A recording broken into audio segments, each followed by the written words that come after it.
প্রচেষ্টায় খুনি হাসিনা, জুলাইয়ের গণহত্যায় পুলিশ, বিজেপি, র্যাবের পাশাপাশি এবার সেনাবাহিনীকেও ছাত্রছাত্রীদের বিরুদ্ধে লেলিয়ে দিয়েছে।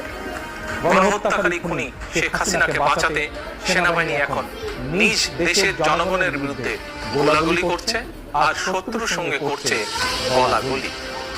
সেনা পরিবারের একজন সদস্য হিসেবে আমি সেনাবাহিনীর কর্মকর্তা এবং সদস্যদেরকে স্মরণ করিয়ে দিয়ে বলতে চাই, খুনি হাসিনার পৃষ্ঠপোষকতায় 2009 সালে বিডিআর পিলখানায় সেনা হত্যাযজ্ঞ চালিয়ে 57 জন সেনা কর্মকর্তাকে নির্মমভাবে হত্যা করা হয়েছিল। সেদিন নিজের সহকর্মীদের রক্ষা করতে আপনারা চূড়ান্তভাবে হয়েছিলেন ব্যর্থ, অথচ এখন সন্তান সমতুল্য ছাত্রছাত্রীদের বুকে গুলি চালিয়ে নিজেদের বীরত্ব জাহির করছেন আপনারা। বীরত্ব দেখাতে চাইলে অরক্ষিত সীমান্তে যান। জনগণ মনে করে দাবিদারি করতে